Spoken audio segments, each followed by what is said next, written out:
So I'm here at Comic-Con 2011 with Steve Lane from Prop Store of London. Hey Jason, how you doing, man? Good, and as you can probably hear, it's pretty crazy here this year, and there's a lot of people here, lots of noise, but Steven's going to show us some of the stuff that he brought for display today. Yeah, it's the usual crazy Comic-Con time. It's great fun though, we love being here, it's great to hang out with everybody, and we just have a wild time.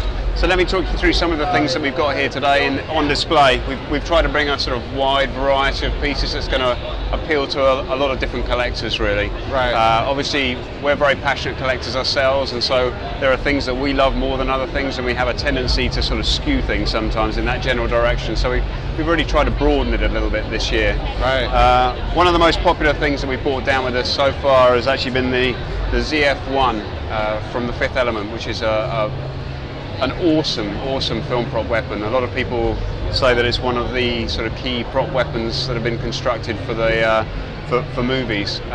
This was actually designed and created by a few people.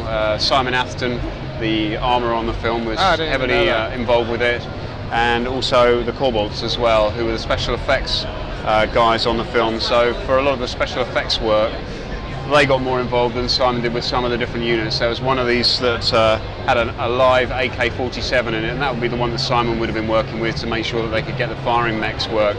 This particular unit was actually the flamethrower unit, so for anybody who's familiar with the film, it's the unit where Zorg is showing the Mangalores how the weapon works, and he ends up by torching the police costume with his flamethrower, with this great 20-foot flame comes out. So this was a fully practical flamethrower unit for that shot, which is very cool. It's actually a little bit scorched down here, which you can screen match, which is cool. This is a functional nozzle for actually lighting the flame unit down here, and then it would spray gas out, and it's an amazing thing. Very cool. I'm just going to pick it up for a second just to show you what it's all about. So, I mean, it's just one of those guns that really is sort of like the epitome of movie guns. You know, it's one that sort of fits into your arm, slots in nicely, feels good and comfortable. Utter destruction as soon as you pull the trigger, and you can see by just the response that you're getting from people once you pull it out of the case how excited people get about seeing this piece. A lot of it's machined, CNC'd aluminium with light effects on it, and then it's actually got a sort of gun grip built down in here as well, with a depressed trigger inside, which when it was fully practical would actually fire the flame unit out of it as well. Don't push the red button. Who said push the red button, man? The Scarface green card, you want to talk about that a little bit? Yeah, sure. As I was saying earlier on, it was nice for us to try and bring a mix of different pieces, so it's not all weapons, it's not all helmets, etc., and costume pieces. And this year we thought we'd bring this item down. It's small, but it's something that has appealed to a lot of people, especially for the sort of gangster genre of movie. Material from those films doesn't turn up, clearly identifiable material from those films doesn't turn up very often. And what's great about this green card is the fact that it's sort of the crux of the beginning of the film. You know, it's his path, his journey to try and achieve this green card. This is a piece that we picked up a number of years ago and we've held in the company collection. It's not one that we've heavily publicised just because it's one of those pieces that can be perhaps easily replicated if all the data is out there, and so we're generally speaking only showing one side of it, and but we want people to see it. You know, we want it to be out there to be enjoyed and people to realise that it still exists.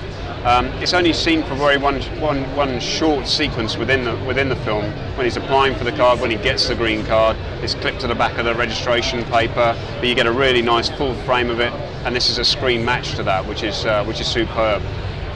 It's an original photo, so it's a production photo of that era.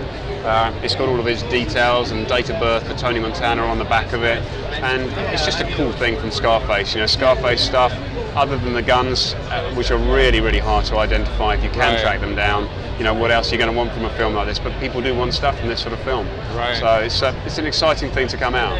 It was a piece that originated with somebody who worked on a production. It was one of the prop guys who had kept it for a number of years. It went from him to a very private collection. He had it for a number of years, and we sort of persuaded him a few years ago to relinquish it to us.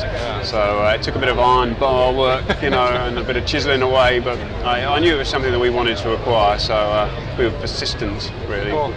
So this piece we love. This is a costume piece that we acquired only a few months ago. Again, it was a piece that we had known about for a little while, and we haven't actively pursued a lot of Star Trek material over the last few years, just because there's been so much of it within the marketplace. But we heard about this particular collection. It was a key collection of items, props and costumes that were acquired directly from Paramount Studio back in the early 90s.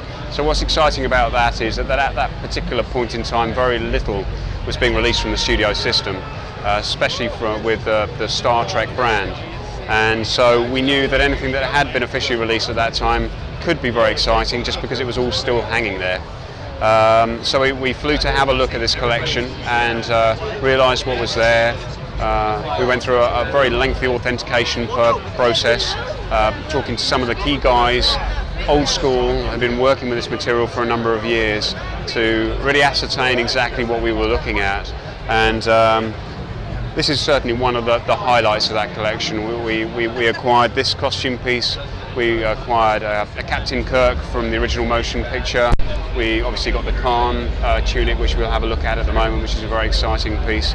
There are a couple of other 60s original pieces in there as well, costume pieces. But the Uhura, for most people, is one of the sort of icons of that time, of that era.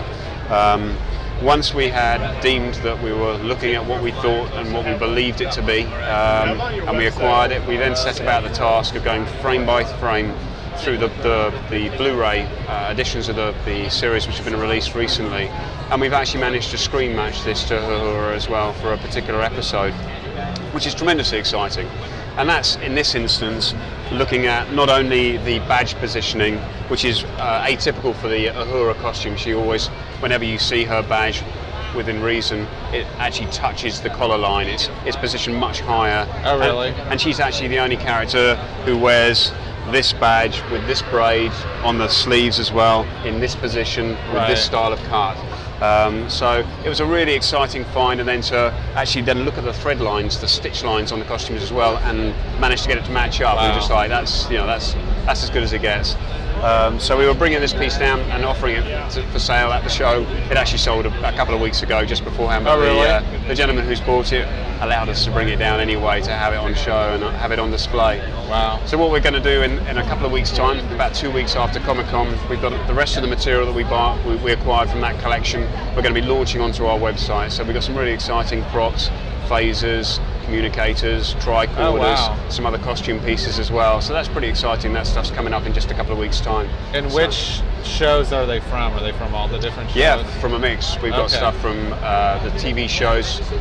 Just thinking we've got anything left now from the 60s series, because people get to hear what we've got and they start pouncing on us. Yeah. Brandon might know better than I on that one, but we've definitely got some motion picture, Wrath of Khan, Undiscovered Country, Search for Spock, Next Generation, Deep Space Nine, Voyager. So we've got a real, spread across the board there. Okay. And some of that material's in the UK, some of that material's over in the US, and so again, it's going to be coming from a couple of different venues as well. But it's exciting stuff.